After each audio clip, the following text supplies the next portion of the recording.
Hello guys, मैं आपका भाई दोस्त educator of economics love Kaushik स्वागत करता हूं आपका संपूर्ण बैच में। जल्दी से सारे बच्चे अपनी अटेंडेंस लगा देंगे लाइव चैट कमेंट सेक्शन में। कैसे लिखेंगे? जय हिंद जय सीए। अपने प्रोफेशन के प्रति आपके मन के अंदर एक सम्मान होना चाहिए और वो सम्मान आपकी अटेंडेंस से दिखाई देगा। Very good afternoon everyone. उम्मीद करता हूं सारे बच्चे एकदम जबरदस्त झबराट और बढ़िया तरीके से क्लास के अंदर आ गए हैं, पूरी एनर्जी के साथ आ गए हैं और पूरे मन में अच्छे तरीके से पढ़ाई करने के लिए पूरा जोश जुनून है बच्चों के पास। वाह भाई वाह। तो दोस्तों सीधा सीधा आज की क्लास को स्टार्ट करते हैं। चैप्टर नंबर 1 आपका चल रहा है and this is your lecture number 3 of this chapter. Last class में हमने nature and scope of business economics किया था। इस नेचर के अंदर ही नॉर्मेटिव एंड पॉजिटिव इकोनॉमिक्स भी थी, ठीक है ना, नेचर में ही थी। वो हमने अलग से भी थोड़ी ज्यादा पढ़ ली थी। आज मुझे पढ़ाना है इकोनॉमिक्स और बिजनेस इकोनॉमिक्स में डिफरेंस क्या है। आप जानोगे, जान के थोड़ा अच्छा लगेगा। एग्जाम में यहां से क्वेश्चन बनने के चांस रहते हैं। और फिर basic problems of an economy. किसी भी देश में, पूरे वर्ल्ड के अंदर कोई भी कंट्री हो, सारी कंट्री ये वाली प्रॉब्लम फेस करती है जो आज पढ़ोगे, ठीक है। ये ओवरऑल पर्पस है आज की क्लास का। लेकिन मैं क्लास को स्टार्ट करूंगा तब जब आप मेरे कुछ क्वेश्चंस का जवाब दे दोगे। तो यहां पर चलिए आपके लिए क्विज। तो लास्ट क्लास के कुछ टॉपिक्स थे, उससे रिलेटेड मैं आपसे कुछ क्वेश्चन पूछना चाहूंगा और हर एक क्वेश्चन में 30 सेकेंड्स आपको दूंगा, ठीक है जी। आपको फटाक से जवाब देना है उसका। और मैं क्वेश्चन पहले पढ़ के बताऊंगा आपको। देखो जी, बोलता है जो आपका सब्जेक्ट बिजनेस इकोनॉमिक्स है ना, इसके अंदर शामिल होते हैं। इनकॉर्पोरेट का मतलब शामिल होना। क्या क्या शामिल होता है इसके अंदर? इसके अंदर बहुत सारे डिसिप्लिन शामिल होते हैं। डिसिप्लिन का मतलब सब्जेक्ट शामिल होते हैं, जैसे कि मैथ्स भी आएगा, ऑपरेशन रिसर्च भी आएगी, मैनेजमेंट थ्योरी भी आएगी, अकाउंटिंग भी आएगी, स्टैटिस्टिक्स भी आएगी, इकोनोमेट्रिक्स भी आएगी। बहुत सारे सब्जेक्ट होते हैं। तो इसका मतलब बिजनेस इकोनॉमिक्स क्या है? नेचर से रिलेटेड पूछ रहा है। इंट्रा डिसिप्लिनरी है, इंटर है, मल्टी है, फ्लेक्सी है। आप यहां पर वो शब्द ढूंढकर निकालो जो मैंने पढ़ाया था, यानी जो मॉड्यूल बोल रहा था कि इकोनॉमिक्स में बहुत सारे सब्जेक्ट पढ़ने पड़ते हैं आपको। इसका मतलब ये नहीं है, मतलब जब आप बिजनेस इकोनॉमिक्स पढ़ोगे तो उसके अंदर बहुत सारे सब्जेक्ट का छोटा छोटा अंश आपको दिखाई देगा, है ना, छोटा छोटा अंश दिखाई देगा। तो वो नेचर ऑफ बिजनेस इकोनॉमिक्स सांप मिंट जो पढ़ा था, उस सांप मिंट के अंदर एक पॉइंट बन रहा था। वो पॉइंट यहां पर क्या सूट होता है, क्या सूट होता है राजे, ये बताना है आपको, ठीक है। तो वो सूट क्या होता है जल्दी से बताएंगे आप। ज्यादातर सब्जेक्ट है, देखो अब मैं आपको बताऊंगा। यहां पर एक से ज्यादा सब्जेक्ट की नॉलेज आपको होनी चाहिए इकोनॉमिक्स पढ़ते पढ़ते। तो दिस इज कॉल्ड, ये भैया मल्टी डिसिप्लिन वाला सब्जेक्ट है ना। तो ये मल्टी डिसिप्लिनरी सब्जेक्ट है और इसको ही इंटर डिसिप्लिनरी बोल देते हैं। अब इन दोनों का मतलब लगभग सेम ही होता है, लेकिन मॉड्यूल ने जो वर्ड यूज किया है ना, वो इंटर डिसिप्लिनरी यूज किया है। तो दोस्तों इसलिए आप इंटर डिसिप्लिनरी को करेक्ट करोगे, हालांकि दोनों वर्ड का मतलब सेम है। तो आपको ये जानना है ना राज्य, ये जानना है, मॉड्यूल के साथ सख्त रहना है। इसलिए यहां पर बी वाला ऑप्शन ठीक होगा। तो ये भी करना जरूरी है भाई, बच्चों को पता भी लग जाए। ज्यादातर बच्चों ने सही आंसर दिया है। रुशील, चंद्रा, आदित्य, करण, हरीश, अनाया, तन्मय, सुमित, शिवांशु और वजह अप है। एक और क्वेश्चन आपसे पूछना चाहूंगा। Business economics involve the element of dash. Business economics में माइक्रो इकोनॉमिक्स और मैक्रो इकोनॉमिक्स या दोनों क्या पढ़ाया जाता है? जब जब हम बिजनेस इकोनॉमिक्स पढ़ते हैं तो उसमें क्या पढ़ते हैं? आप यहां पर थोड़े से कंफ्यूज हो सकते हो, लेकिन मैं आपको क्लैरिटी दूंगा। बिजनेस इको में माइक्रो और मैक्रो दोनों पढ़ते हैं क्या, या सिर्फ एक पढ़ते हैं, ये बताना है आपको। हाँ जी, इसके लिए आपका पोल चालू कर दिया है। बिल्कुल, बिजनेस इकोनॉमिक्स में क्या क्या इन्वॉल्व होता है, माइक्रो मैक्रो, ये सब आपके लिए चालू कर दिया है। आप जवाब देंगे।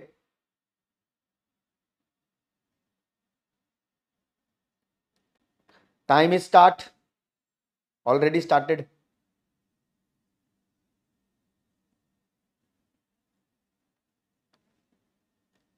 ये तो बहुत आसान क्वेश्चन पूछ लिया आपसे, ठीक है। लेकिन राजा क्वेश्चन आसान है, इसका जवाब थोड़ा चटपटा है। और इसके ऊपर, अच्छा करण सिंह मैं बताता हूं, बच्चे बोल रहे होंगे सर इस वाले चैप्टर के नोट्स तो दे दो। नोट्स राजे, इस चैप्टर के लास्ट लेक्चर कल होगा, तो कल मैं आपको इस चैप्टर के नोट्स प्रोवाइड कर दूंगा। आपको मजा आ जाएगा कि कैसे आपको चीजें करनी है। वो उस नोट्स के हिसाब से भी आपको आइडिया मिल जाएगा, ठीक है। हाँ जी, देखो जी, business economics largely microeconomics के ऊपर डिपेंडेंट होती है, लार्जली। और माइक्रो इकोनॉमिक्स ही हार्ट ऑफ बिजनेस इकोनॉमिक्स है।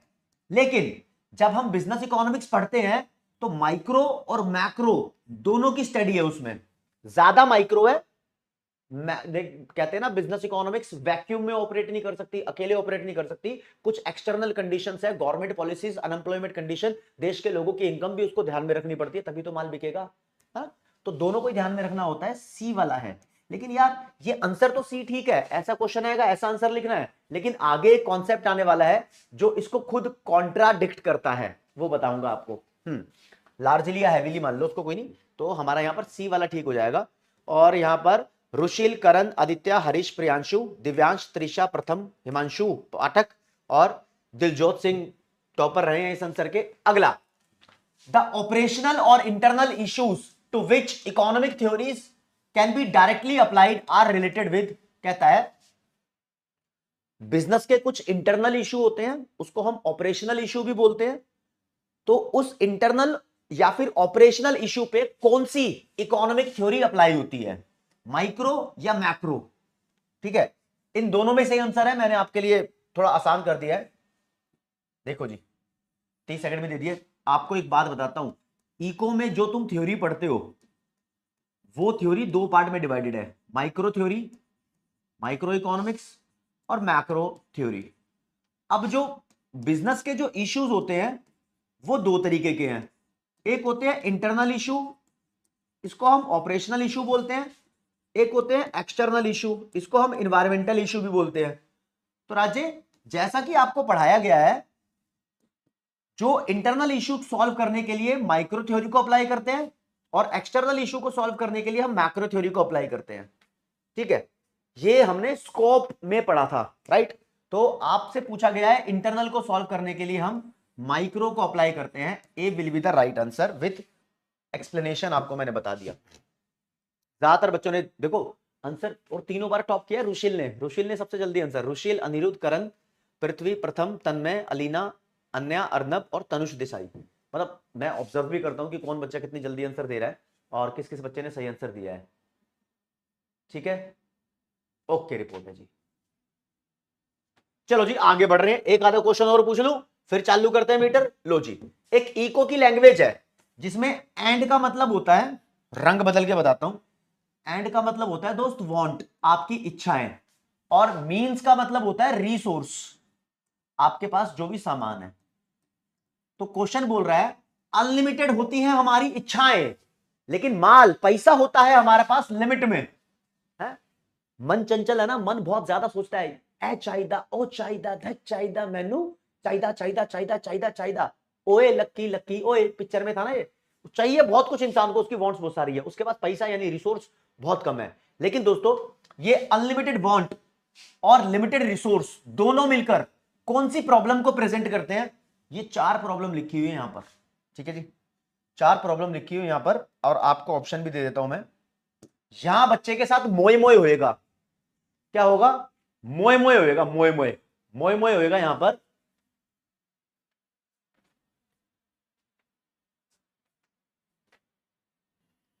मोए मोए, क्योंकि आपको यहां पर सही आंसर देना थोड़ा दिमाग लगाने वाली बात हो जाएगी।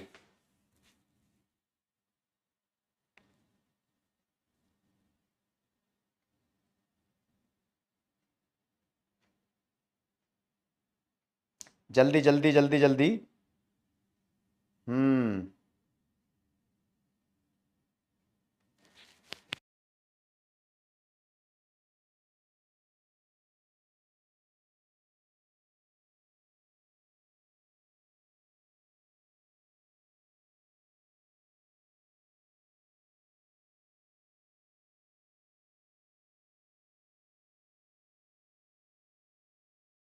आप लोगों तक पहुंच रही है दोस्तों? आवाज बताना जरा एक बारी, आवाज बताओ, आवाज मेरी आप लोगों तक पहुंच रही है तो वाई लिखो कमेंट सेक्शन में।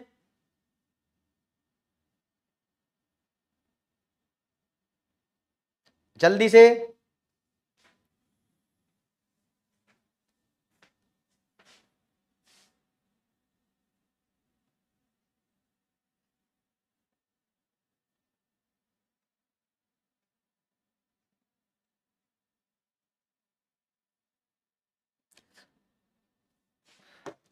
बच्चों का वाई वाई आ रहा है, वाई वाई आ रहा है, मैं जान गया वाई वाई आ रहा है। दोस्तों वाई वाई लिख दो जल्दी से आवाज का। हाँ थोड़ा सा इशू आवाज का मुझे लग रहा था।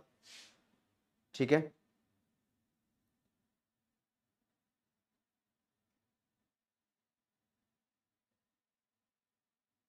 हम्म।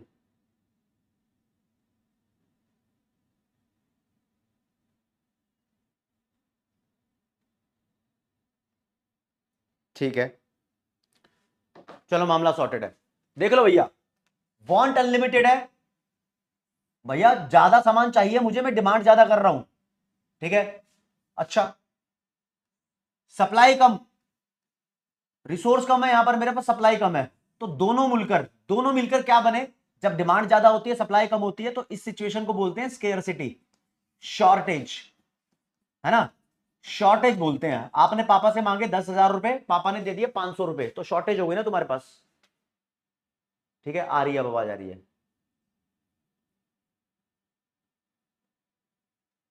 ओके, चलो भैया शॉर्टेज हो गई है।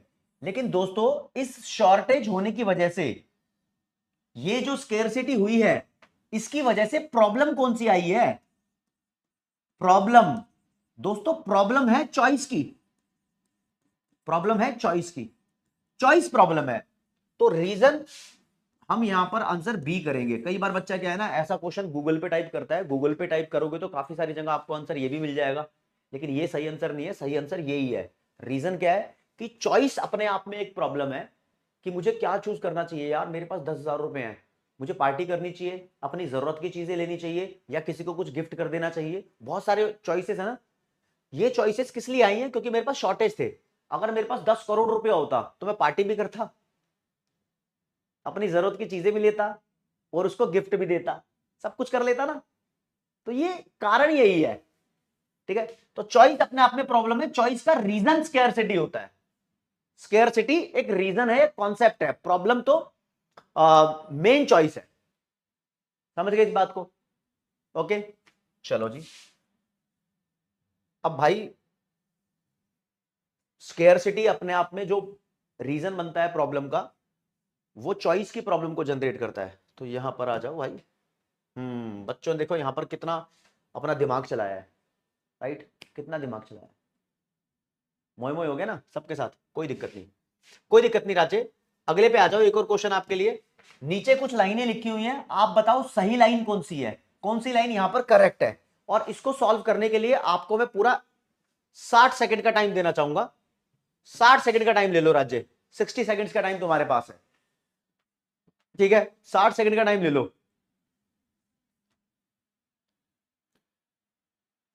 हम्म हम्म हम्म, हम्म, हम्म। 60 सेकंड का टाइम तुम्हें दे दिया।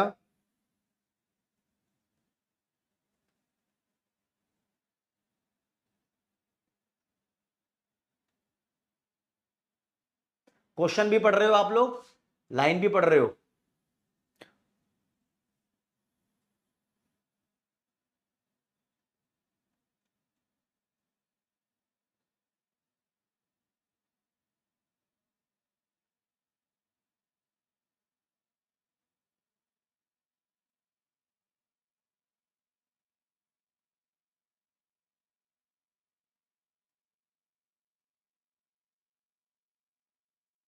टाइम समाप्त होने को है। चलो जी मित्रों, टाइम समाप्त होने को है, और मैं आपको क्वेश्चन बताऊंगा। माइक्रो इकोनॉमिक्स जो होती है, वो एक पर्टिकुलर या फिर इंडिविजुअल फर्म और हाउसहोल्ड से रिलेटेड चीजों के लिए इंपॉर्टेंट होती है। मैक्रो इकोनॉमिक्स जो होती है, वो ओवरऑल इकोनॉमिक कंडीशंस, देश की जो कंडीशन है पॉवर्टी अनएम्प्लॉयमेंट के लिए इंपॉर्टेंट होती है, राइट? तो ये लाइन भी ठीक है और ये लाइन भी ठीक है। ओके, तो दोनों लाइनों के लिए ऑप्शन है both A and B. D वाले को ठीक कर देंगे।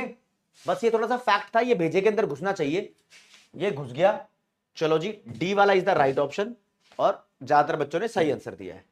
अब आते हैं जी, शक्तिमान का क्वेश्चन है, फिर नया कॉन्सेप्ट हमारा स्टार्ट हो रहा है। शक्तिमान से मुलाकात कर लो जरा। बाबा ये शक्तिमान है, मिस्टर शक्तिमान। इन्होंने एक बिजनेस कंसल्टेंट हायर किया है, किस लिए? वो इनको गाइड करेगा कि इनका बिजनेस कैसे ग्रो होगा। मिस्टर शक्तिमान ने एक बिजनेस कंसल्टेंट हायर कर लिया, वो इनको गाइड करेगा कि इनका बिजनेस कैसे ग्रो करना है। तो the consultant visited his factory, Shaktimaan की फैक्ट्री में कंसल्टेंट विजिट करने आया है और उसको कुछ चेंजेस सजेस्ट कर दिए। बाबा ये चेंजेस लिया, ये गड़बड़ी है, जाबड़ी के है, थोड़ा ठीक ठाक कर ले अपने धंधे को, ऐसे बोल रहा है ये कंसल्टेंट। तो with respect to staff appointment, staff की अपॉइंटमेंट से रिलेटेड इसने कुछ प्रॉब्लम निकाली है, लोन की अवेलेबिलिटी से भी रिलेटेड इसने प्रॉब्लम निकाल दी, बाबा लोन की दिक्कत आ रही है, वो भी दिक्कत है, और सो ऑन, दिक्कतें बता दी है अकेली फर्म से रिलेटेड। तो which approach is that consultant is using, जो कंसल्टेंट है वो माइक्रो इकोनॉमिक्स का इस्तेमाल कर रहा है या मैक्रो इकोनॉमिक्स का इस्तेमाल कर रहा है, आप ये बता दो। आप ये देखो यहां पर कि वो एक फर्म की इंडिविजुअल चीजों को देख रहा है या यहां पर गवर्नमेंट की पॉलिसी को देखा उसने, यहां पर पॉवर्टी अनएम्प्लॉयमेंट को देखा उसने, क्या देखा आखिर ये बता दो। 30 सेकंड्स का छोटा सा समय तुम्हारे को दिया जाएगा, इसके बाद मुझे बड़ा कॉन्सेप्ट आज की क्लास का स्टार्ट करना है। ठीक है जी, हाँ जी, चलो जी, जल्दी जल्दी सुपरफास्ट तरीके से जवाब देने शुरू करेंगे भाई साहब। 30 सेकंड है, मात्र 30 सेकंड के अंदर मैं आगे मूव ऑन कर जाऊंगा। हाँ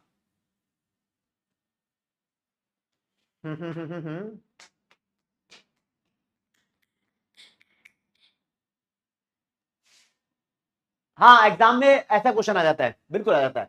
आप देखो यार, शक्तिमान का एक धंधा है, एक बिजनेस है, वो अपने बिजनेस से रिलेटेड बात कर रहा है, तो इंडिविजुअल बिजनेस की बात हो रही है यहां पर, चाहे उसके अंदर वो 70 प्रॉब्लम बताए, हो तो उस बिजनेस की बात रही है, कोई बाहर की दुनिया की एक्सटर्नल इन्वायरमेंट की बात थोड़ी हो रही है। तो यहां पर माइक्रो इकोनॉमिक्स इंडिविजुअल प्रॉब्लम है, इससे रिलेटेड आप देखोगे इशू था ये, और इसका इंटरनल इशू था। ज्यादातर बच्चों ने सही आंसर दिया, करण, अलीना, हरीश, अनिरुद्ध, तनुष, आदित्य, तरनजीत, तन्मय, रुशिल इस बार 9वें नंबर पे है, और गुलशन, ये सबसे जल्दी आंसर देने वाले थे। और जैसा कि मैंने बोला कि आज की क्लास में आपको बिजनेस और बिजनेस इकोनॉमिक्स के बीच में 10 डिफरेंस मॉड्यूल के हिसाब से कराए जाएंगे। 10 डिफरेंस है राज्य, 10। हाँ जानवी भगत कई बार हाँ कह रही 30 सेकंड तो बहुत टाइम है, 15 सेकंड ही दे देते इस चीज के लिए, तो चल ठीक है वो भी चल जाएगा। अब देखो दोस्तों, यहां पर मैं डिफरेंस पढ़ाने से पहले आपके दिमाग में एक पिक्चर क्रिएट कर दूं कि जो सब्जेक्ट आपका इकोनॉमिक्स है ये बहुत बड़ी चीज है, और जो सब्जेक्ट आपका बिजनेस इकोनॉमिक्स है ये थोड़ी छोटी चीज है। आप समझो बात को, देखो जी, ये बहुत बड़ी चीज है, लार्ज है भाई, लार्ज, और ये थोड़ा स्मॉल है। कैसे स्मॉल है, आप अंदर की बात समझना। पहले इको आया, उसके बाद बिजनेस इको आया। आओ अंदर घुसो सब्जेक्ट के थोड़ा सा। देखो जी, अगर ये हरा गोला इको है, हरा गोला इकोनॉमिक्स है, तो इकोनॉमिक्स के अंदर 70 चीजें हैं भाई। इकोनॉमिक्स के अंदर यहां पर इकोनोमेट्रिक्स भी है, इकोनॉमिक्स में ही स्टैटिस्टिक्स भी होती है, ऑपरेशन रिसर्च भी है, ऐसे एक अप्लाइड साइंस, अप्लाइड इको भी है। कौन है? इको में बहुत सारी ब्रांच है, उसमें एक अप्लाइड इको भी है। अब इस अप्लाइड इको के अंदर कहीं छुपकर बैठा है बिजनेस इको। तो शुरुआत में बताया था इकोनॉमिक्स एक वाइडर कॉन्सेप्ट है और बिजनेस इको एक नैरो कॉन्सेप्ट है। क्यों? क्योंकि बिजनेस इको अप्लाइड इको का हिस्सा है, और ये अप्लाइड इको खुद इको का हिस्सा है। Eco is big thing, right? ये बात जानते हो यार, तुम इकोनॉमिक्स में पढ़ते हो, इको के अंदर तुम माइक्रो प्लस मैक्रो दोनों थ्योरी पढ़ते हो ना, पढ़ते तो यहां पर भी हो बिजनेस इको में भी, लेकिन जनरली आप यहां पर माइक्रो पे ज्यादा फोकस करते हो। ये भी डिफरेंस है इनके बीच में। और अंदर की बात बताऊं, इको ना एक ऐसा सब्जेक्ट है जिसके अंदर तुम कॉन्सेप्ट की पढ़ाई करते करते बहुत सारी अजम्पशंस दिमाग में रखते हो। वो अजम्पशन रियल लाइफ में अप्लाई होती है या नहीं होती ये मैटर नहीं करता, लेकिन बिजनेस इकोनॉमिक्स एक अप्लाइड इको का हिस्सा है। यहां पर जो तुम कॉन्सेप्ट पढ़ते हो वो ज्यादातर रियलिस्टिक होता है, ज्यादातर बोल रहा हूं, ज्यादातर रियलिस्टिक होता है। यहां पर बहुत कम अजम्पशंस हैं जो अनरियलिस्टिक देखने को मिलेगी। अभी कर लेते हैं एक बारी, दूध का दूध पानी का पानी कर लो भाई, आपको याद भी कराऊंगा साथ के साथ। मेरा पर्पस कुछ इसी तरीके का है। ये लो जी, इको और बिजनेस इको के बीच में आपके सामने डिफरेंस लिखे हैं। यहां पर डिफरेंस का बेसिस है ये इकोनॉमिक्स की लाइन, ये बिजनेस इको की लाइन, ये आपके लिए कुछ छुपाया हुआ है मैंने। तो आप बात देखो मुद्दे की क्या है, ठीक है? हाँ भाई, Swati, Poonam, Mani, Gajendra, Aditya, Mayank, Mohammad Alwaz, Ayush Bisht, Sameer Kulkarni, AKI Munjal, Mahi Kumawat, Meet Kher, tough creation, Sneha Jha, tomato भी आए, देव वर्मा, उज्जवल, कौशल, पीयूष, ठीक है दोस्त, वैष्णवी जोशी, ठीक है, महक, नहीं लिखना अभी, आप बात सुनो। चलो जी, देखो जी, मीनिंग की बात करते हैं। सबसे पहले मीनिंग दिया हुआ है, कहते हैं इकोनॉमिक्स का मतलब कुछ ऐसे प्रिंसिपल्स को फ्रेम करना होता है जो देश की इकोनॉमिक प्रॉब्लम को सॉल्व कर देंगे। हाँ, प्रिंसिपल्स मतलब कुछ ऐसी लॉज को, जैसे लॉ ऑफ डिमांड है, लॉ ऑफ सप्लाई है, लॉ ऑफ वेरिएबल प्रोपोर्शन है, ये इको में आगे पढ़ोगे तुम। कुछ ऐसे कॉन्सेप्ट है, कुछ ऐसी थ्योरीज हैं, जैसे जॉन मानियार्ड केज ने अमेरिका के अंदर आई हुई बड़ी से बड़े इकोनॉमिक रिसेशन को सॉल्व कर दिया था। ऐसा है, कुछ ऐसी पॉलिसीज को बनाना, फ्रेम करने का मतलब फॉर्मुलेट करना, बनाना है। बनने के बाद जब वो अप्लाई हो जाएंगी ना, तो उसको बोलेंगे बिजनेस इको। हाँ, मतलब बनेगी पॉलिसी इको में, अप्लाई करेंगे उसको बिजनेस इको में। तो यहां पर सेम चीज लिख दो और एक वर्ड ये हरे वाला एप्लीकेशन आ जाता है, बस यूज करना, अप्लाई करना, किस चीज के लिए? To solve economic problems of business firms. Business firm भी लिख दो, यहां पर बिजनेस लिख दिया मैंने बस, ठीक है जी। मॉड्यूल में ये नहीं लिखा, लेकिन लिखा होना चाहिए मॉड्यूल के अंदर। मॉड्यूल को थोड़ा सा करेक्ट भी कर रहा हूं, आखिर इंसानों ने मॉड्यूल बनाया है, थोड़ी सी गड़बड़ी मॉड्यूल में भी है। मॉड्यूल को रोस्ट नहीं करेंगे, मॉड्यूल को थोड़ा सा चेक पोस्ट करते रहेंगे, ठीक है जी। ओके, दूसरा ले लो जी, कैरेक्टर के बारे में। हम कहते हैं इकोनॉमिक्स का कैरेक्टर क्या है, इसमें माइक्रो इको और मैक्रो इको दोनों को पढ़ा जाता है। बात ठीक है, बात बिल्कुल ठीक है भाई, पढ़ी तो बिजनेस इको में भी जाती है, लेकिन ज्यादातर इसके अंदर माइक्रो इकोनॉमिक्स पढ़ी जाती है, तो इसका कैरेक्टर माइक्रो इकोनॉमिक है, क्योंकि बिजनेस है, बिजनेस अकेली यूनिट होती है बेचारी, इंडिविजुअल यूनिट होती है ना। ओके, ठीक है भाई, ठीक है। श्वेता कुमारी, नहीं लिखना अभी, कुछ नहीं लिखना, टेंशन मत लो यार, कुछ नहीं लिखना, ठीक है। आगे आ जाओ जी, मेन टास्क क्या है इको में, क्या किया जाता है इको में राज्य? हम fulfillment of needs of individual as well as entities. Entities का मतलब जैसे कि फर्म वगैरह हो गई, कॉर्पोरेट वगैरह होगी, गवर्नमेंट वगैरह हो गई, इन सबकी नीड्स को फुलफिल करने पे फोकस रखते हैं। इको में हम सबकी नीड को फुलफिल करने पे फोकस रखते हैं, लेकिन इधर पर्टिकुलर बिजनेस की नीड को ध्यान रखा जाता है।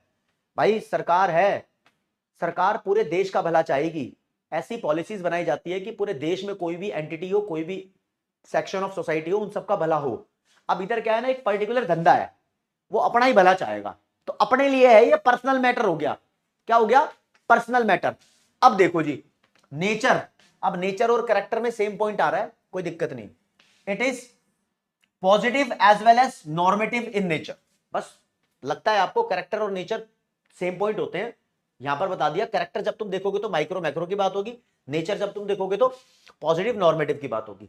अब इकोनॉमिक्स में पॉजिटिव और नॉर्मेटिव दोनों लाइंस आती हैं, लेकिन मॉड्यूल बोलता है कि बिजनेस इकोनॉमिक्स सिर्फ नॉर्मेटिव है। क्या है?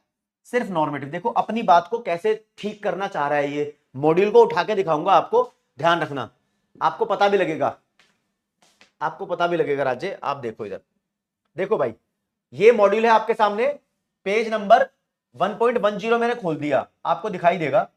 ये नेचर ऑफ बिजनेस इकोनॉमिक्स है जो मैंने पॉइंट खोला है। यहां पर आपको एक पॉइंट पढ़ाना चाहूंगा मैं, इधर आ गया, देखो इधर लिखा है बिजनेस इकोनॉमिक्स के बारे में, नॉर्मेटिव इन नेचर। ये बिजनेस इको का है, ठीक है। एक लाइन यहां देखो, गया पैराग्राफ चेंज करके, business economics is generally normative. Generally normative in nature होती है। बात ठीक है गलत है? जनरली होती है ऐसा, हाँ मैंने क्वेश्चन भी कराया था। लेकिन दोस्तों आप थोड़ा ढंग से देखो तो लाइन नीचे आएगी, एक पैराग्राफ और बदल के, यहां ये अपनी भाषा को करेक्ट करता है, बोलता है business economics combine the essentials of normative and positive economics. यानी बिजनेस इको के अंदर नॉर्मेटिव और पॉजिटिव दोनों ही कंबाइन होते हैं, लेकिन मेनली ये नॉर्मेटिव है। क्या है? नॉर्मेटिव है। तो इसलिए स्वीटी दास इसने यहां पर लिख दिया कि ये ओनली नॉर्मेटिव है, इसको ओनली नहीं लिखना चाहिए था, है ना, इससे गलती हुई है। ओके चलो जी, स्कोप की बात करते हैं। इसका वाइडर स्कोप है, बच्चा बच्चा जानता है अब तो। और कंपैरेटिवली इसका स्कोप कैसा है, हरा हरा हटा दूं, ये नैरो स्कोप है, छोटा स्कोप है। इसका छोटा स्कोप है, इसका बड़ा स्कोप है। ये बड़ी बड़ी बहुत बड़ी चीज है, ये छोटी चीज है, ये तो तुम्हें पहले ही पता था। ओके अगले पे आ जाओ जी। 5 डिफरेंस हो गए, छठे डिफरेंस पे कहता है it has economics as its applied branch. अच्छा, कहता है इको की एक अप्लाइड ब्रांच है ना। बिजनेस इको, इको के अंदर आती है। लैंग्वेज का मतलब समझना, economics has business eco as its applied branch. कहता है इको के अंदर बिजनेस इको एक अप्लाइड ब्रांच की तरह है। इको बहुत बड़ी चीज है, उसके अंदर बहुत सारी चीजें हैं। छोटा सा इको है, और मतलब छोटा सा बिजनेस इको है, लेकिन बिजनेस इको बोलता है कि ये मानने को तैयार है कि ये अप्लाइड ब्रांच ऑफ इकोनॉमिक्स का हिस्सा है। ये मानने को तैयार है भाई मैं छोटा हूं क्योंकि मैं तेरी अप्लाइड ब्रांच का हिस्सा हूं। हाँ यही बोल रहा है, तू मेरी अप्लाइड ब्रांच का हिस्सा है। अंतर हो गया, ठीक है। तो आगे बोलता है कि इकोनॉमिक्स में तुम सारी थ्योरीज पढ़ते हो, प्रोडक्शन की थ्योरी, कंजम्पशन की थ्योरी, डिस्ट्रीब्यूशन की थ्योरी, क्या प्रोड्यूस करना है, क्या क्या देश में कंज्यूम करना अलाउड है, कैसे चीजों को डिस्ट्रीब्यूट करना है, इको में सब पढ़ोगे। लेकिन धंधे में क्या पढ़ोगे, सारी थ्योरी को इग्नोर कर दोगे। एक ही धंधे में थ्योरी होती है, बताओ क्या। लाइव चैट कमेंट सेक्शन में बताओ क्या धंधे में सबसे इंपॉर्टेंट क्या।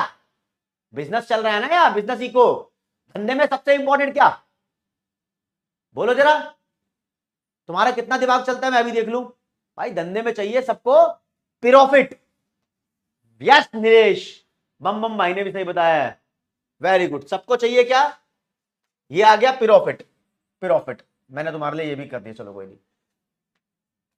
इकोनॉमिक्स में हम, इको में हम माइक्रो और मैक्रो एनालिसिस दोनों पढ़ते हैं, लेकिन मॉड्यूल में क्या लिखा हुआ है, it include the analysis of macro level. नहीं भाई मॉड्यूल तूने गलती की है, मॉड्यूल में यहां माइक्रो प्लस मैक्रो लिखना चाहिए था। इको में हम माइक्रो और मैक्रो दोनों के एनालिसिस पढ़ते हैं, माइक्रो की भी चीजें पढ़ते हैं, मैक्रो में भी चाहे कोई इन्फ्लेशन हो, ग्रोथ हो, एम्प्लॉयमेंट हो, पॉवर्टी हो, नेशनल इनकम हो, सब पढ़ते हैं। लेकिन राजेश जब बात की जाती है बिजनेस इकोनॉमिक्स की, तो यहां सिर्फ माइक्रो इकोनॉमिक्स को ध्यान में रखा जाता है कि मेरी कंपनी की डिमांड, मतलब मेरे कंपनी में जो सामान बनाया जा रहा है उसकी डिमांड, मैं कितना सप्लाई कर पा रहा हूं, मेरा कितना प्रॉफिट है। छोटी छोटी बातें यहां पढ़ते हैं। एक बार मॉड्यूल की पोल भी खोल देते हैं थोड़ी सी। हाँ जी, मॉड्यूल में चलते हैं। इतना दूर कहां जा रहे हो राजे, ये रहा, हाँ ये रहा। हाँ जी, ये लिखा भी है मॉड्यूल के अंदर, यहां सिर्फ इसने लिखा है it include the analysis of macro level. नहीं नहीं भाई, इधर माइक्रो भी होना चाहिए था, गलती कर दी तूने, ठीक है। और इसके अंदर ठीक है माइक्रो। आप शॉर्ट होके चलो, ठीक है ना, सिंपल शॉर्ट होके चलो ताकि कोई गड़बड़ी ना हो। चलो जी, कंसंट्रेशन, ज्यादा फोकस किस पे रहता है, तो इसका इकोनॉमिक्स का मेन फोकस होता है कि जो बिजनेस की प्रॉब्लम है ना, उसमें कौन सा मेरा इकोनॉमिक एस्पेक्ट है। इकोनॉमिक एस्पेक्ट मतलब पैसों का फोकस रहता है। इकोनॉमिक का मतलब ही होता है मनी रिलेटेड चीजें। इकोनॉमिक्स का मेन फोकस किसी भी बिजनेस के इकोनॉमिक एस्पेक्ट पे होता है। इकोनॉमिक्स में ये चीजें देखी जाती हैं, चाहे वो बिजनेस हो या सरकार हो या कोई भी हो, उसके इकोनॉमिक एस्पेक्ट पे फोकस करते हैं इकोनॉमिक्स में। इधर है ना बिजनेस इकोनॉमिक्स में हम इकोनॉमिक एस्पेक्ट पे तो फोकस करते ही करते हैं क्योंकि प्रॉफिट चाहिए। राज्य यहां नॉन इकोनॉमिक एस्पेक्ट पे भी फोकस किया जाता है। ये नॉन इकोनॉमिक एस्पेक्ट क्या होता है, फॉर एग्जांपल देखो जी, मेरा माल बिक रहा है, कितने रुपए में बिक रहा है, मेरे को कितना प्रॉफिट होगा, ये होता है इकोनॉमिक एस्पेक्ट। लेकिन मेरे को देखना है कि मेरा माल बिक रहा है, उससे दुनिया परेशान तो नहीं हो रही। मेरे को देखना है मेरे मैन्युफैक्चरिंग की वजह से पोल्यूशन तो नहीं हो रहा। अरे मेरे माल से मेरा कस्टमर कितना सेटिस्फाई है, ये चीजें मुझे चेक करनी है। तो ये पैसा नहीं हुआ, एक फील हो गई। लोगों की रेस्पॉन्स भी तो देखो, लोग पसंद कर रहे नहीं कर रहे हैं, फीडबैक भी तो ले लो। नहीं साहिल, निशी पटेल, महारानी, हर्ष, श्रद्धा, शुभ अग्रवाल, सागर गुप्ता, हाँ करूंगा भाई, करूंगा, ठीक है ना। ओके रिपोर्ट है। और बेसिकली इकोनॉमिक्स के बारे में बोलते हैं भाई, इसके अंदर 70 तरीके की असम्पशन है। ये बहुत सारी असम्पशंस के ऊपर बेस्ड है। और आपने पढ़ा भी होगा यार, वो पढ़ा था ना माइक्रो इकोनॉमिक्स के बारे में कि it is an abstract, abstract है, ABSTRACT, एब्स्ट्रैक्ट है, इमेजिनेशन के ऊपर डिपेंडेंट है। किताबें में theory theory theory theory theory theory लिखी हुई है, लेकिन यहां बिजनेस इको की बात कर लेते हैं, ये थोड़ा प्रैक्टिकल है। कहता है कुछ असम्पशंस जो यहां है, वो कुछ असम्पशंस यहां इनवैलिड साबित होती हैं, ठीक है। जैसे कि मैं आपको बता देता हूं कैसी अजम्पशन की बात कर रहे हैं यहां पर। For example Raje, for example आप समझो, इको बोलता है प्राइस बढ़ेगा तो डिमांड कम होगी। अब यहां इसने कुछ अज्यूम किया हुआ है, क्या इसने अज्यूम किया हुआ है जो बायर है इसकी इनकम कांस्टेंट है, बहुत कुछ कांस्टेंट मान रखा है इसने, इनकम कांस्टेंट है, उसका बिहेवियर कांस्टेंट है।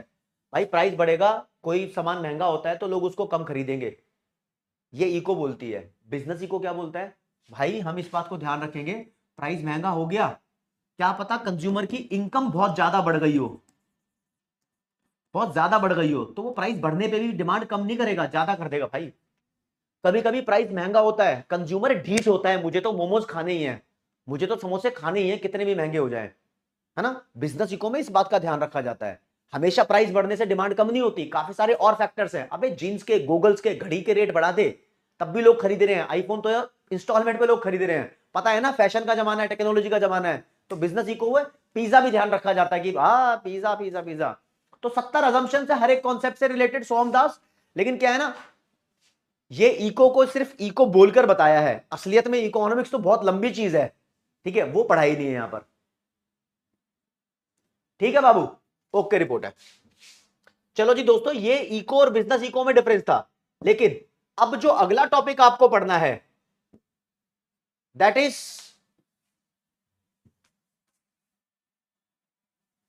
Basic problem. एक ऐसी बेसिक प्रॉब्लम जो हर एक देश को फेस करनी पड़ती है, मॉड्यूल से दिखाऊंगा आपको मैं।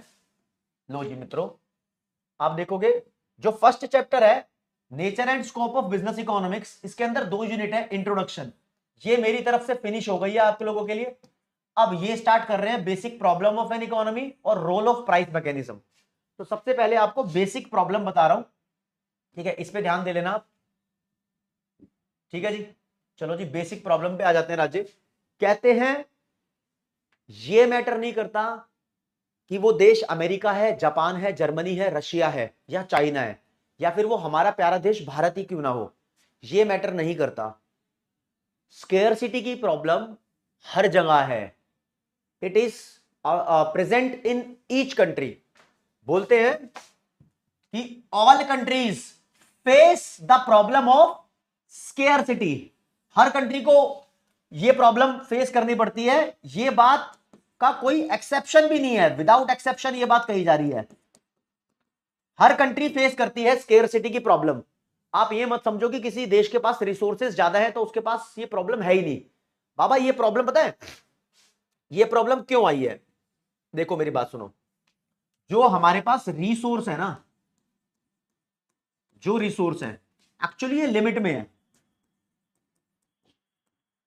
रिसोर्स मतलब हर एक चीज, जमीन भी लिमिटेड है, पानी भी पीने का लिमिटेड है, एयर भी साफ लिमिटेड है, पैसा भी लिमिटेड है, आलू भी लिमिटेड है, टमाटर भी लिमिटेड है, हर चीज लिमिट में है, समझ रहे हो। तो ये अनलिमिटेड होते तो प्रॉब्लम कभी नहीं आती।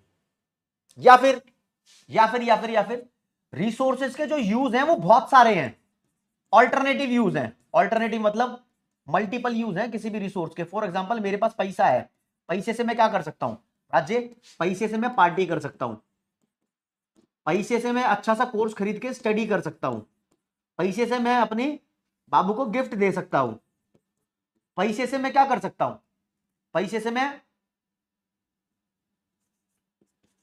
अमेरिकन खरीद सकता हूं, क्या अमेरिकन, अमेरिकन साइकिल, ठीक है, पैसे से मैं रशियन खरीद सकता हूं, रशियन साइकिल, समझ रहे हो ना, मतलब क्या क्या चीज कर सकते हैं पैसे से। लेकिन पैसा अनलिमिटेड नहीं है, लिमिटेड है, तो मुझे सिर्फ पढ़ाई करनी पड़ेगी, समझ रहे हो, खाना खाना पड़ेगा कितना सारा ना। तो ये जो कंफ्यूजन है, जो प्रॉब्लम है, वो इनकी वजह से स्टार्ट हुई है। कहता है कि पैसे का सिर्फ एक ही यूज होता, मान लो पैसे से सिर्फ खाना खाया जाता, खाना खाया जाता, तो ये प्रॉब्लम ही नहीं आती। नहीं, पैसे हमारे पास अनलिमिटेड होते, प्रॉब्लम ही नहीं आती। और सबसे बड़ी बात क्या, हमारी इच्छाएं, अनलिमिटेड वांट्स, इसकी बात ही नहीं करता, कहता इंसान का तो मन चंचल है, इसकी वांट तो अनलिमिटेड रहेगी रहेगी, ये लिमिट में होती तो भी प्रॉब्लम नहीं आती भाई, समझ रहे हो ना, है ओके। हाँ, आगे चलो भाई, चलो जी। ये बेसिक प्रॉब्लम है जो हर एक देश में देखने को मिलती है। इस स्केयरसिटी की वजह से, जो ये है स्केयरसिटी, इसकी वजह से हमारे देश में कुछ, हमारे देश में क्या, सभी कंट्रीज में कुछ सेंट्रल प्रॉब्लम्स हैं। सेंट्रल प्रॉब्लम्स को ही बोलते हैं बेसिक प्रॉब्लम्स। यानी क्या, कौन सी प्रॉब्लम्स है वो पढ़नी है हमें। ठीक है, बेसिक सेंट्रल प्रॉब्लम बोल लो, या basic central problem of scarcity बोल लो। स्केयरसिटी को जबरदस्ती अटैच कर दो साथ में। है, ज्यादा मस्ती छा रही है, मस्ती होनी चाहिए क्लास में, है ना सर। हाँ दीपक गुप्ता, ऐप पे भी चल रही है क्लास, यूट्यूब पे भी चल रही है क्लास। मैंने बोला था ये चैप्टर आपको करा दूंगा मैं। गुरविंदर सिंह, अच्छा भाई। हाँ श्रद्धा शिंदे, वेरी गुड। एंजॉयमेंट के साथ ही पढ़ाई होनी चाहिए।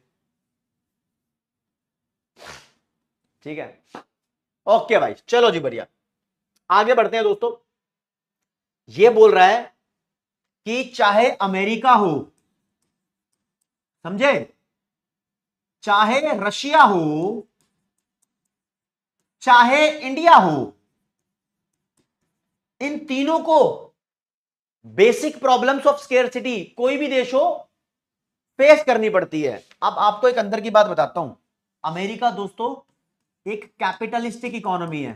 कैसी इकोनॉमी है? कैपिटलिस्ट इकोनॉमी है। अब शॉर्ट में बता रहा हूं क्योंकि इसको मुझे डिटेल में बाद में बताना है आपको। कैपिटलिस्ट इकोनॉमी वो होती है जहां पर गवर्नमेंट का रोल ना के बराबर होता है। सारे के सारे डिसीजन देश के अंदर जो होते हैं वो प्राइवेट सेक्टर के लोग, मार्केट वाले लोग लेते हैं। कौन से डिसीजन? कोई मर्डर कर देगा तो उसको फांसी कोई कंपनी नहीं देती, वो तो सरकार का ही होगा। मतलब कंपनी कैसे चलानी है, कंपनी के रूल क्या होंगे, क्या देश में प्रोड्यूस करना अलाउड है, क्या चरस गांजा प्रोड्यूस करना अलाउड है या नहीं है, समझ रहे हो? क्या तुम गन खरीद सकते हो, किस चीज को कंज्यूम करना अलाउड है, तो क्या प्रोड्यूस करना है, क्या कंज्यूम करना है, प्रोडक्शन के, कंजम्पशन के, और कहां तुम इन्वेस्टमेंट कर सकते हो, सट्टे में लगा सकते हो या नहीं लगा सकते हो। तो ये प्रोडक्शन, कंजम्पशन और इन्वेस्टमेंट के जो डिसीजंस हैं वो अमेरिका में सारे मार्केट के ऊपर डिपेंडेंट है। मार्केट लेती है, सरकार का कोई रोल नहीं है। ऐसे ही डिसीजंस रशिया के अंदर सरकार लेती है, मार्केट का रोल नहीं है, तो इसको सोशलिस्टिक इकोनॉमी बोलते हैं। रशिया के अंदर, चाइना के अंदर, चेकोस्लोवाकिया के अंदर, नॉर्थ कोरिया के अंदर ऐसा ही होवत है बाबा। लेकिन हमारा प्यारा भारत वो कहता है थोड़ी सी मार्केट की चलने देंगे, थोड़ी सी सरकार की भी चलने देंगे, तो इंडिया जैसी इकोनॉमी को बोलते हैं मिक्स्ड इकोनॉमी। तो ये बोल रखा है मॉड्यूल में कि कोई सा भी इकोनॉमिक सिस्टम हो, एवरी इकोनॉमिक सिस्टम, चाहे वो कैपिटलिस्ट हो, चाहे सोशलिस्ट हो या मिक्स्ड हो, हर एक इकोनॉमिक सिस्टम को डील करना पड़ता है सेंट्रल प्रॉब्लम ऑफ स्केयरसिटी से। और ये किस चीज की स्केयरसिटी है? ये रिसोर्सेज की स्केयरसिटी है। ये स्केयरसिटी रिलेटिव होती है, एब्सोल्यूट नहीं होती, ध्यान रखना। यानी हमारी वांट्स की कंपैरिजन में रिसोर्सेज जब कम पड़ जाएं तो वो स्केयरसिटी हो जाती है। राइट? सुशील कुमार, साउंड कितना बड़ा, ठीक है, ओके, चलो जी। ये सेंट्रल प्रॉब्लम 4 पार्ट में डिवाइडेड है, 4 बेसिक प्रॉब्लम्स है। पहला, what to produce, how to produce, for whom to produce, और what provisions are to be made for economic growth. 4 problem है। आपको पढ़ना कैसे है ये सुनो। पॉइंट नंबर 1, आपको पहले ये प्रॉब्लम्स होती क्या है वो पढ़नी है। फिर आप पढ़ोगे इन प्रॉब्लम्स को इन सभी इकोनॉमी में कैसे सॉल्व किया जाता है। फिर चैप्टर खत्म होगा। प्रॉब्लम्स क्या है और अलग अलग टाइप ऑफ इकोनॉमी में इनको सॉल्व कैसे करते हैं। तो पॉइंट नंबर 1 तो यही रहने वाला है ना कि प्रॉब्लम क्या है। आपको सबसे पहली प्रॉब्लम समझाता हूं, व्हाट टू प्रोड्यूस। मतलब इकोनॉमी को डिसाइड करना पड़ता है कि किस चीज का प्रोडक्शन करें। क्यों? क्योंकि हर देश के पास रिसोर्स जो है लिमिटेड है। अब इंडिया सारे रिसोर्सेज से गन पिस्टल बनाने लग जाए क्या? इंडिया सारे रिसोर्सेज को यूज करके बॉम्ब टैंकर बनाने लग जाए क्या? क्या इंडिया सारे रिसोर्स को यूज करके सिर्फ बटर बनाने लग जाए क्या? कपड़े बनाने लग जाए क्या? है ना, बहुत सारी चीजें अवेलेबल है। इंडिया लाखों चीजें बनाता है, सच्चाई में तुम्हें बताया ना। तो हर एक देश को डिसाइड करना पड़ता है जो उसके रिसोर्स लिमिट में है ना, उनको इस्तेमाल करने के बाद उसको क्या बनाना है। भाई मोबाइल फोन बनाने हैं, टैंकर बनाने हैं, ट्रैक्टर बनाने हैं, मशीन बनानी है, कार बनानी है, घड़ी बनानी है, कैमरा बनाना है, पंखा बनाना है, क्या बनाना है? सब कुछ तो नहीं बन सकता। लेकिन कुछ कुछ तो बन सकता है। तो कुछ कुछ क्या बनाना है, यहां पर ये प्रॉब्लम आती है। तो पहले इस वाली प्रॉब्लम को डिस्कस कर लेते हैं। तो राजे, ये 4 प्रॉब्लम आपके सामने बुक के अंदर, ये डायग्राम भी है। पहली प्रॉब्लम ये पढ़ेंगे हम, दूसरी प्रॉब्लम ये पढ़ेंगे, तीसरी ये पढ़ेंगे, चौथी ये पढ़ेंगे। ये सेंट्रल इकोनॉमिक प्रॉब्लम्स होती है। आ जाओ जी। पहली प्रॉब्लम व्हाट टू प्रोड्यूस आपके सामने है। ये एक ऐसी प्रॉब्लम है जहां पर हमें चॉइस लेनी पड़ती है। क्या लेनी पड़ती है? चॉइस लेनी पड़ती है कि कौन सी गुड को प्रोड्यूस करना है। क्यों? क्योंकि हमारे देश में मिलियंस ऑफ गुड्स हैं प्रोड्यूस करने के लिए। We have to make a choice कि कौन सी गुड को प्रोड्यूस करेंगे। जैसे कि भाई जो हमारे पास रिसोर्स लिमिट में है, उससे हम मशीन बनाएं या ट्रैक्टर बनाएं। मशीन और ट्रैक्टर को कैपिटल गुड्स बोलते हैं। कैपिटल गुड्स, ठीक है। कैपिटल गुड्स वो गुड्स होती है जिनकी हेल्प से आप कोई दूसरी गुड प्रोड्यूस कर सकते हो। मशीन और ट्रैक्टर का इस्तेमाल करके आप दूसरी चीजों का प्रोडक्शन कर सकते हो। ट्रैक्टर एग्रीकल्चर में यूज होता है, मशीन से तुम सामान बनाते हो, राइट? ठीक है। या फिर कंज्यूमर गुड्स को प्रोड्यूस करें, जैसे कि हमारे मोहल्ले में चीनी है, चावल है, टूथपेस्ट है, तेल है, शुगर है। क्या बनाए हम अपने देश में? या फिर गन बना ले, बॉम्ब बना ले, क्या बनाए? हमें ये डिसाइड करना पड़ता है कि व्हाट टू प्रोड्यूस।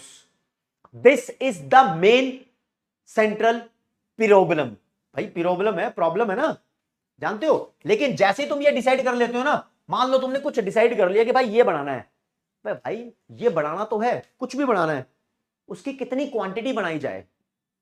हाँ, 100 किलो, 200 किलो, 500 किलो, कितनी क्वांटिटी बनाई जाए?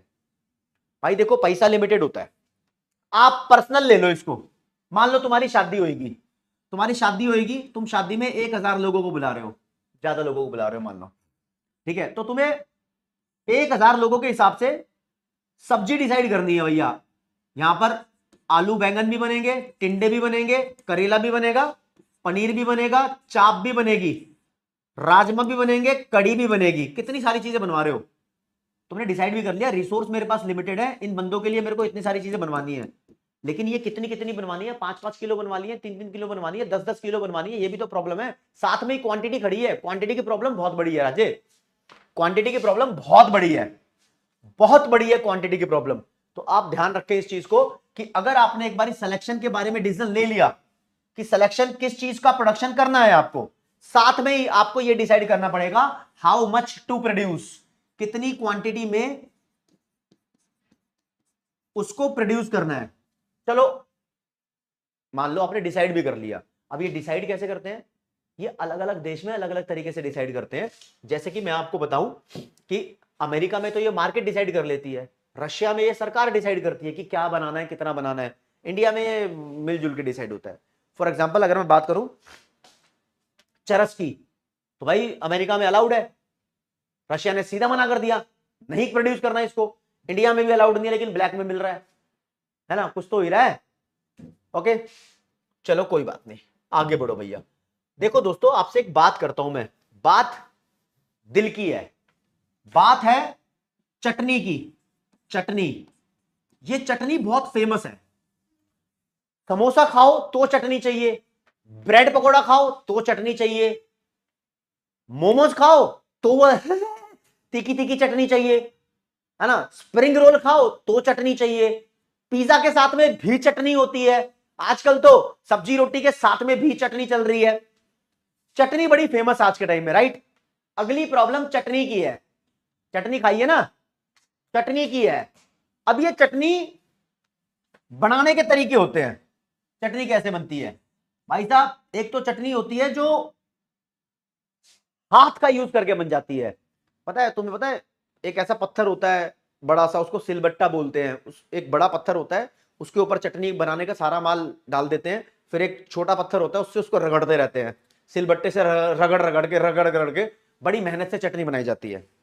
ठीक है, ये होता है मेहनत से, तुमने हार्ड वर्क किया है, लेबर का यूज किया है, और चटनी बन जाती है। आजकल वो मिक्सर नहीं आती, मिक्सर ग्राइंडर सा आता है, वो बटन दबाओ घर पूरे घर में शोर हो जाता है और फिर चटनी बन जाती है ना। तो चटनी बनाने के दो तरीके हैं। चटनी आप लेबर का यूज करके बना सकते हो, मशीन का यूज करके बना सकते हो। ये तो चटनी की बात हो गई है। आप बात रोटी की कर लो। रोटी कितनी मेहनत से बनती है। पहले आटा गूंदना पड़ता है ना, भिगोना पड़ता है आटे को, ऐसे ऐसे मम्मी करती है ना। फिर आटे को चकले पे ऐसे करना पड़ता है, फिर वो गैस स्टोव जलाना पड़ता है, फिर तवा होता है, कितने प्रोसेस से होकर गुजरती है और रोटी बनती है। लेकिन मैंने शादियों में गया, फंक्शन में गया, तो मैंने देखा कि रोटी मशीन से भी बन रही है। तो राज्य, यहां पर आपने कुछ भी डिसाइड कर लिया हो कि कौन सी कॉमोडिटी का प्रोडक्शन करना है और कितनी क्वांटिटी में प्रोडक्शन करना है, इसके बाद आपको यही डिसाइड करना है कि आप वो प्रोडक्शन किस तरीके से करोगे। आप उसको मशीन का यूज करके प्रोडक्शन करोगे या आप उसको लेबर का यूज करके प्रोडक्शन करोगे। लेकिन आप ये डिसीजन अकेला नहीं ले सकते। पूछो क्यों? मतलब आप अगर यूं कह दो कि हाँ भाई हम सिर्फ लेबर से काम चला लेंगे, इट इज नॉट पॉसिबल। आप सिर्फ यूं कह दो हम मशीन से काम चला लेंगे, अब मशीन तो चलेगी नहीं जब तक लेबर नहीं होगा, बंदा चाहिए मशीन चलाने के लिए।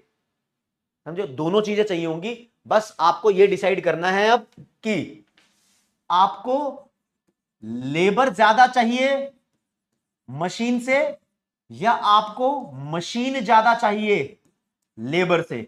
आपको यह डिसाइड करना है, समझे। और ज्यादा है ना, ये ज्यादा, ज्यादा को बोलते हैं इकोनॉमिक्स में इंटेंसिव। लेबर ज्यादा है तो लेबर इंटेंसिव, मशीन ज्यादा है, मशीन ज्यादा है तो कैपिटल इंटेंसिव। मशीन अपने आप में एक कैपिटल गुड है, कैपिटल गुड है ना, जो दूसरी चीज को प्रोड्यूस कर देती है। तो आपको लेबर इंटेंसिव तरीके से माल बनाना है या कैपिटल इंटेंसिव तरीके से माल बनाना है। सुशील कुमार कह रहा है जिगरा चाहिए सर, जिगरा। अरे जिगर की जगह जिगर है ना, तो हवाबाजी नहीं भाई, फिक्र कर अपने करियर की, समझे। तो दोस्तों हम यहां बात करते हैं सेकंड प्रॉब्लम की, जिसका नाम है हाउ टू प्रोड्यूस। ये प्रॉब्लम कहती है कि हमें यहां पर चॉइस लेनी पड़ेगी कि कौन सी प्रोडक्शन टेक्नोलॉजी को हमें इस्तेमाल करना है। प्रोडक्शन टेक्नोलॉजी को दो पार्ट में डिवाइड किया हुआ है। कौन कौन से दो पार्ट है? पहला पार्ट ऐसी प्रोडक्शन टेक्नोलॉजी जिसमें लेबर ज्यादा लगे, और दूसरा पार्ट ऐसी प्रोडक्शन टेक्नोलॉजी जिसमें कैपिटल ज्यादा लगे। तो क्या क्या है? एक होती है लेबर इंटेंसिव टेक्नोलॉजी जहां पर लेबर ज्यादा कैपिटल कम, और दूसरी कैपिटल इंटेंसिव टेक्नोलॉजी जहां पर कैपिटल ज्यादा लेबर कम। ठीक है जी। तो यहां पर उनकी डेफिनेशन भी लिखी हुई है। Labour intensive technology refers to the production technique where more labour and less capital is used, और ये वो है जहां पर more capital and less labour is used. That's it, that's it, that is it. आसान काम हो गया। एक बार बोल दो आसान काम हो गया तो वाई वाई लिख दो, वाई वाई लिख दो। अब बिल्कुल सही बच्चों ने बोला कमेंट सेक्शन में कि तुम यूज कौन सी करते हो टेक्नोलॉजी। भाई तुम यूज, अब मॉड्यूल के अंदर एग्जांपल दिया हुआ भाई कॉटन का, कहता है कॉटन, कॉटन जो है ना, रुई को बोलते हैं ना कॉटन, रुई कैसे बनती है कॉटन? भाई हाथ से भी कॉटन से तुम बहुत कुछ बना सकते हो और मशीन का यूज करके भी बहुत कुछ बना सकते हो। तो डिपेंड करता है कि तुम्हें कैसे बनाना है, समझे। स्वेटर बनता है ना, स्वेटर वो सिलाई से भी बनता है और मशीन से भी बनता है, तुम पे डिपेंड करता है। तो हम किस चीज को यूज करेंगे बताना जरा भाई, हम किसको यूज करेंगे? भाई डिपेंड करता है कि हमारे देश में अवेलेबल क्या है। ज्यादा कैपिटल अवेलेबल है तो हम कैपिटल इंटेंसिव टेक्निक को यूज कर लेंगे, ज्यादा लेबर अवेलेबल है तो लेबर इंटेंसिव टेक्नोलॉजी को यूज कर लेंगे। एक बार अवेलेबिलिटी देखनी पड़ती है और देखना पड़ता है पैसा, खर्चा किस में ज्यादा आ रहा है, रिलेटिव यानी कंपैरिजन करके देखो महंगा कौन है, कॉस्ट पे डिपेंड करता है। तो मॉड्यूल कहता है आपका कि कौन सी प्रोडक्शन टेक्नोलॉजी आप चूज करने वाले हो, ये डिपेंड करता है एक तो अवेलेबिलिटी ऑफ रिसोर्स या फैक्टर ऑफ प्रोडक्शन, और उनका रिलेटिव प्राइस। रिलेटिव प्राइस मतलब कंपैरिजन वाला प्राइस, कंपैरेटिव प्राइस, इस पे डिपेंड करता है। राजे दो प्रॉब्लम करा चुका हूं, तीसरी प्रॉब्लम है for whom to produce. For whom to produce मतलब जो प्रोड्यूस किया है आपने, जो प्रोडक्शन कर रहे हो, आप डिसाइड कर चुके हो कि क्या प्रोडक्शन करना है, आप डिसाइड कर चुके हो कि उसका प्रोडक्शन कौन सी टेक्नोलॉजी का यूज करके करना है। अब आपको डिसाइड करना है कि वो प्रोडक्शन किसके लिए करना है। एक देश में सभी लोगों की वांट्स को सेटिस्फाई नहीं किया जा सकता। कोई भी ऐसा देश नहीं है, पूरी दुनिया में कोई भी ऐसा देश नहीं है जहां पर सारे लोग सेम हो, यानी या तो सारे लोग अमीर हो या सारे लोग गरीब हो। ऐसी कोई कंट्री नहीं है।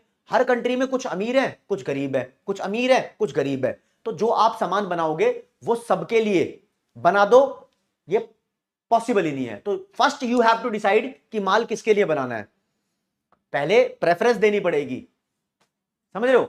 तो ये सिस्टम ही कुछ ऐसा है। तो लिखा है a society can not satisfy each and every want of all people, सभी लोगों की हर एक वांट को सेटिस्फाई नहीं कर सकती।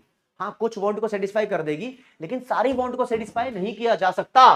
तो it has to decide the share of different people in the national cake of goods and services.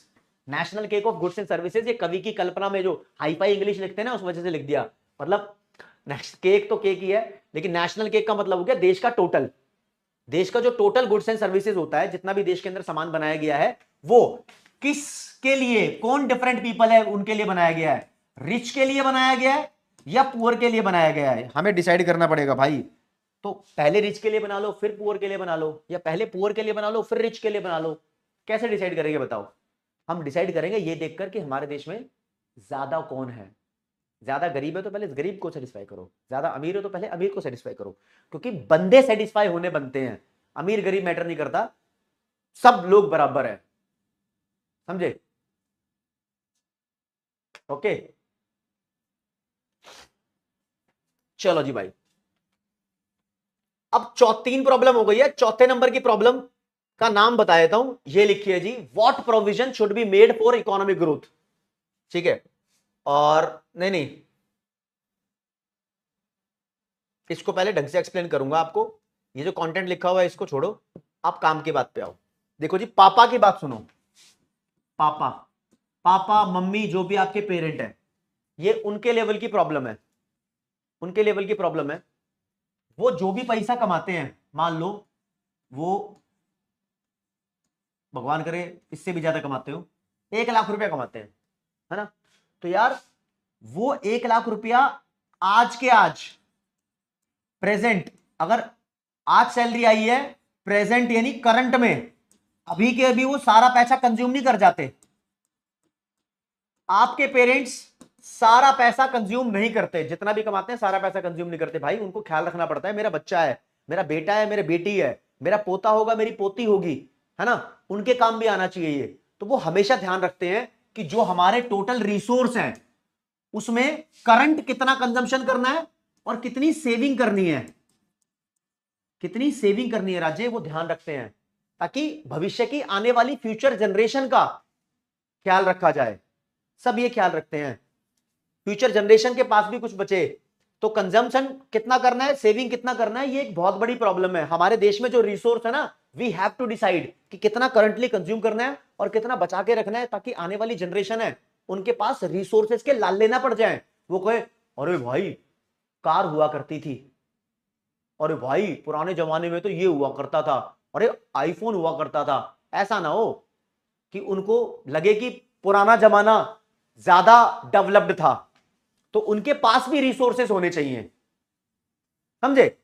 तो रिसोर्सेस हमें कुछ इस तरीके से यूज करने चाहिए कि कुछ कंजम्पशन अभी कर लो, कुछ सेविंग कर लो, इवन सेविंग का कुछ हिस्सा इन्वेस्ट कर दो। इन्वेस्टमेंट का अमाउंट भी डिसाइड करना है भाई, क्योंकि इन्वेस्टमेंट करने से, फॉर एग्जांपल तुम कोई फैक्ट्री खोल रहे हो, इन्वेस्टमेंट कर रहे हो, कोई मशीन ला रहे हो, इन्वेस्टमेंट कर रहे हो, किसी कंपनी की ब्रांच खोल रहे हो, इन्वेस्टमेंट कर रहे हो, तो तुम कुछ और बनाने की कोशिश कर रहे हो ना, तो तुम कुछ ऐसा चीजें प्रोड्यूस करो जो फ्यूचर की जनरेशन के काम आए। तो उसके लिए आज कौन से रूल सेट करने हैं, रूल मतलब आज कौन से प्रोविजन बनाए कि ये जो इकोनॉमिक ग्रोथ है, जो ये तरक्की का रास्ता है, ये बना रहे, सस्टेन हो जाए, सस्टेनेबल रहे। सस्टेनेबल मतलब मेंटेनेबल, मेंटेन रहे जिंदगी भर के लिए, आने वाली जनरेशन को प्रॉब्लम ना हो। राज्य आप देख पाओगे क्या कहना चाह रहा हूं? आप देखो, यहां बोल रहा है मॉड्यूल का कंटेंट है, ये बोल रहा है a society would not like to use all its scarce resources for current consumption only. कहता है जो सोसाइटी है वो आज ही अपने स्केर्स रिसोर्सेज को कंज्यूम नहीं करना चाहती। कंज्यूम करना कोई भी नहीं चाहेगा, पापा नहीं चाहेंगे आज सारे पैसे खर्च कर दो, कल को बच्चा भी है भाई, उसको भी थोड़ा देखना है, ठीक है? तो रिसोर्सेज तो स्केर्स ही होते हैं, तो रिसोर्स से पहले स्केर्स वर्ड लगाने से कोई फर्क नहीं पड़ता। फिर क्यों ऐसा, क्यों? दिस इज बिकॉज अगर ये सारे रिसोर्स आज यूज कर लिए, if it uses all the resources for current consumption, आज ही सब कुछ यूज कर लिया, and no provision is made for future production, और फ्यूचर प्रोडक्शन के बारे में कुछ सोचा ही नहीं, तो सोसाइटी की प्रोडक्शन कैपेसिटी धीरे धीरे गिरती जाएगी। तो the societies production capacity would not increase. भाई साहब तुमने सारा रिसोर्स आज तबाह कर दिया, खत्म कर दिया, कंज्यूम कर लिया, तो सोसाइटी में जो आने वाली पीढ़ी है उनका प्रोडक्शन करने की कैपेसिटी बढ़ेगी नहीं। इसमें तो ये लिखा है कि इंक्रीज नहीं होगी, अरे मैं कह रहा हूं कि वो डिक्रीज भी हो जाएगी, समझ रहे हो। तो दिस इंप्लाइज दैट इनकम और standard of living of the people would remain stagnant. इसका मतलब यह है कि जो आने वाली पीढ़ी होगी उनकी इनकम और उनका स्टैंडर्ड ऑफ लिविंग वो स्टैग्नेंट हो जाएगा। स्टैग्नेंट का मतलब होता है स्लो, स्लो हो जाएगा, धीमा हो जाएगा, बैकवर्ड हो जाएगा, पिछड़ा हुआ हो जाएगा, ऐसा हो जाएगा। तुम चाहोगे यार तुम्हारे आने वाले बच्चे हैं, पोता पोती जो भी होंगे तुम्हारे, नुकसान चाहोगे क्या उनका? तो आज से पेट्रोल को बचाया करो, ठीक है। तो इन फ्यूचर ये सब होने वाला है। द लेवल ऑफ लिविंग में actually decline, living level decline हो जाएगा। देयरफॉर इसी वजह से therefore society has to decide, society को डिसाइड करना पड़ेगा कि how much to save, how much to invest, ताकि फ्यूचर प्रोग्रेस बनी रहे भैया। ये पूरा प्रिंसिपल तुम्हें एक कॉन्सेप्ट की याद दिलाता है, अगर तुमने पढ़ा हो कभी जिंदगी में, तो सस्टेनेबल डेवलपमेंट, है ना। सस्टेनेबल डेवलपमेंट का मतलब ऐसा डेवलपमेंट का प्रोसेस होता है जहां पर हम रिसोर्सेज को कुछ इस तरीके से यूज करते हैं कि फ्यूचर जनरेशन के लिए भी रिसोर्सेज बचे रहें। क्या रहे? बचे रहें। अरे प्रकाश प्रजापति, ना है मेरे पास कार भाई, नहीं है नहीं है नहीं है उस्ताद, क्या करूं, बाइक है अपने पास। हाँ है, ठीक है, कोई बात नहीं उस्ताद। चलो जी, अब मुझे अगला टॉपिक आपको पढ़ाना है कि इन तीन इकोनॉमिक सिस्टम में ये प्रॉब्लम सॉल्व कैसे होंगी। जो प्रॉब्लम बताइए वो सॉल्व कैसे होगी। तो मॉड्यूल बोलता है कि ये तीनों चार प्रॉब्लम को सॉल्व कैसे करते हैं, वो अगर आपको जानना है तो पहले इन तीनों की डिटेल जाननी होगी।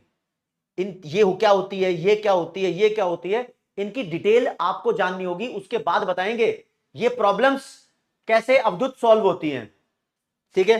तो भाई एक बार मैं आपको लेकर जाऊंगा एमसीक्यू की तरफ, ठीक है। ये लो जी, मुझे भी जवाब दे दो कि तुम ढंग से पढ़ पा रहे हो या नहीं पढ़ पा रहे हो, ठीक है। ये लो जी, which of the following is not a part of central economic problem. भाई कुछ सेंट्रल इकोनॉमिक प्रॉब्लम पढ़ाई है आपको चार, इन चारों में से कौन सी प्रॉब्लम नहीं है। ऐसा यार बच्चे वाला क्वेश्चन पूछेगा क्या?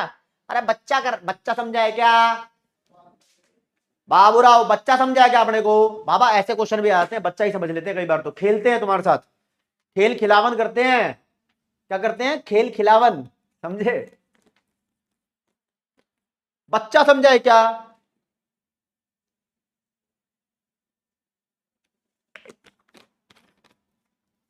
आहा, कह दो क्या सही है answer, answer answer answer answer answer answer answer answer answer answer, ठीक है जी। एक आधा क्वेश्चन मॉड्यूल से भी चेक करते हैं, मॉड्यूल की भी करते हैं कहानी थोड़ी सेट। दोस्तों, what to produce, how to produce, for whom to produce और what provision made for the economic growth, चार प्रॉब्लम है। ये कोई इकोनॉमिक प्रॉब्लम नहीं है।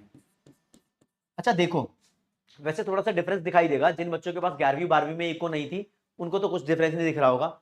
जिन्होंने 11वीं 12वीं में इको पढ़ रखी है उन्होंने पढ़ा होगा सेंट्रल प्रॉब्लम 3 होती है। किसी किसी बोर्ड में सेंट्रल प्रॉब्लम 5 कराई जाती है। अब तुम ये मत जानना 3 होती है या 5 होती है। दिव्यांशी, तुम सीए फाउंडेशन के स्टूडेंट हो तो तुम्हें सिर्फ ये जानना है कि भैया हमारे हिसाब से 4 होती हैं, 3 येरी और एक पीछे पढ़ाई। What provision should be made for economic growth. अच्छा प्रकाश प्रजापति, मैं पीटी टीचर जैसे लगता हूं, पीटी क्या होता है? पीटी टीचर जैसे तुम्हारे स्कूल में होंगे पीटी टीचर वाले हैं। अच्छा अच्छा अच्छा, तो ठीक है, इस बात से एग्री करते हो। इंस्टाग्राम पे हाय हेलो मत करो, पहले बता रहा हूं। हाँ, काम पे ध्यान दे लो। चलो जी, डी वाला इज द राइट आंसर, इसको देख लेते हैं। ज्यादातर बच्चे सही थे। करण, क्रिश, आदित्य, अलीना, तरंजीत, साहिल, अमन, अनाया, आन्या अग्रवाल, पलक और Aryan, these are the toppers. एक बार तुम्हें लेकर चलता हूं मैं मॉड्यूल की गली। ये बेसिक प्रॉब्लम वाला दिया हुआ कंपोनेंट्स, ठीक है जी। तो यहां पर भी ये लाइन लिखी हुई थी जो शुरू शुरू में आपको बताई है। कहां है ये रही? कहता है विदाउट एक्सेप्शन, कोई एक्सेप्शन ही नहीं है, सारी की सारी कंट्री फेस करती है प्रॉब्लम ऑफ स्केर्सिटी। समझ रहे हो, सारी कंट्री फेस करती है इसको। चलो जी, ये बोल दिया। लास्ट में कुछ एमसीक्यूज होंगे, 4 प्रॉब्लम पढ़ी है हमने, टाइप्स ऑफ इकोनॉमिक सिस्टम अभी नहीं पढ़े, 4 प्रॉब्लम है, तो कुछ एमसीक्यूज मैं आपसे पूछना चाहूंगा। प्यार दो, कितने एमसीक्यूज है इसमें? 48 एमसीक्यूज हैं, ठीक है। ठीक है जी। 48 में देखो मैंने ये वाला क्वेश्चन कराया ना आपको, अनलिमिटेड एंड और लिमिटेड मींस, इसका आंसर चॉइस है, और गूगल बोलता है गूगली करोगे तो फंस जाओगे, गूगली नहीं करनी, समझ रहे हो, गूगली नहीं करनी, वो स्केयरसिटी बोल देगा। तो आपको अपने टीचर पे विश्वास रखना है, ठीक है, क्योंकि सीए फाउंडेशन में आपको मॉड्यूल का ख्याल रखना पड़ता है दोस्तों, ठीक है। और मैंने शक्तिमान वाला जो क्वेश्चन कराया था आपको, वो सतीश वाला है क्वेश्चन, इसमें दिया हुआ मॉड्यूल के अंदर। चलो भैया, आ जाओ जी, आ जाओ जी, आ जाओ जी। अच्छा एक चीज आपको बताऊंगा, चलो बताऊंगा, बाद में बताऊंगा। एक क्वेश्चन जो अभी तक मैंने कराया है आपसे, वो पूछ लूं जरा।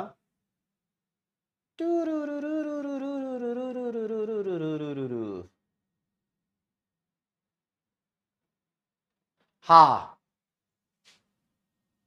देखो दोस्तों, क्वेश्चन ये है, larger production of dash goods would lead to higher production in future.